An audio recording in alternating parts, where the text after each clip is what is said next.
Baik, kepada Bapak Safrul ini saya ada sedikit pertanyaan nih Pak.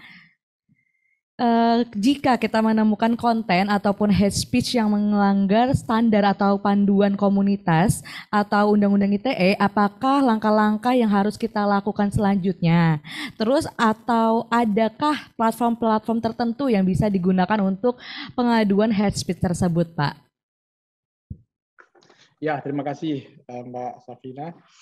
Jadi begini ya, itu kan seperti kalau ada pelanggaran-pelanggaran ya, tapi dari netiquette tadi, saya pikir itu kan bisa kita tempuh. Artian itu kan bisa kita komunikasikan secara persuasif. Artian kalau memang bisa kita maafkan, kita maafkan. Kadang-kadang banyak yang tidak memahami ya literasi netiquette itu ya. Saya sendiri juga sering menjadi objek toksit di dunia maya ya. Di Aceh saya sering dihujat bermacam-macam ketika saya menandangi perkara tertentu ya. Tapi saya tidak mempersoalkan karena saya lihat memang yang mengeluarkan toksit itu ya masih minim literasi. Jadi saya maklumi saja ya.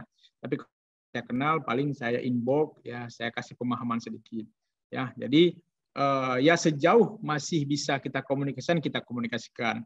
Bahkan dulu pernah di Facebook saya dapati, mungkin pernah ya kita lihat bersama waktu pemilu pilkada DKI dulu ya, yang ada kepala orang yang putus kemudian dipijak, itu kepalanya Pak Ahok itu digambarkan seperti itu. Kebetulan apa ya, salah satu yang memposting itu orang Aceh.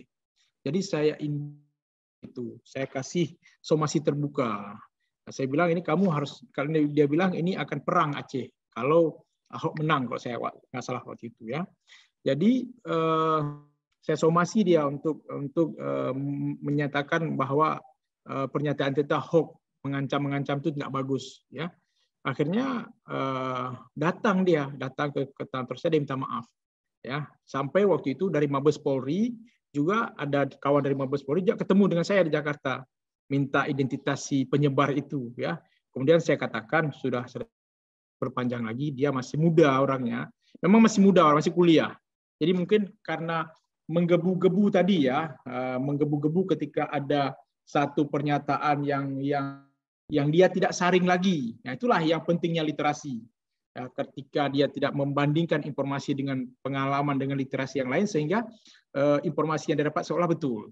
Ya, nah itu jadi bisa kita tempuh dengan apa hal-hal netiquette tadi. Kemudian bisa juga kadang-kadang kita tempuh dengan jalur hukum. Nah, jalur hukum seperti apa? Mungkin kalau kita dekat ya bisa ke kepolisian setempat menyampaikan, dan ini sering ya, dan ini sudah sering terjadi ketika ada sesuatu yang membuat kita tidak nyaman, mungkin salurannya kita tidak bisa memaafkan jalur secara pribadi atau bermediasi atau dia minta maaf, mungkin belum puas kita bisa laporkan ke kepolisian. Nah, kemudian di banyak saluran yang disiapkan, bisa kita datang langsung, kemudian ada platform dari cybercrime Mabes Polri itu disiapkan, ada bisa media sosial dan segala macam. Nah, kemarin yang lalu saya juga pernah melaporkan melalui Instagram cybercrime ya, ada korban penipuan keluarga saya di Malaysia, ya, kemudian saya screenshot dan segala macam saya kirim nanti kita tunggu responnya. Biasanya memang akan ada respon ya, cuma kan ini pengaduan yang masuk kan dengan ratusan juta penduduk Indonesia ini kan setiap hari mungkin bisa 200 sampai 1.000 laporan yang diterima oleh Polri. Tentu saja kan kita ini urutan yang keberapa ya setiap harinya. Saya pikir yang penting kita sudah menempuh jalurnya. Mungkin itu Mbak yang saya sampaikan.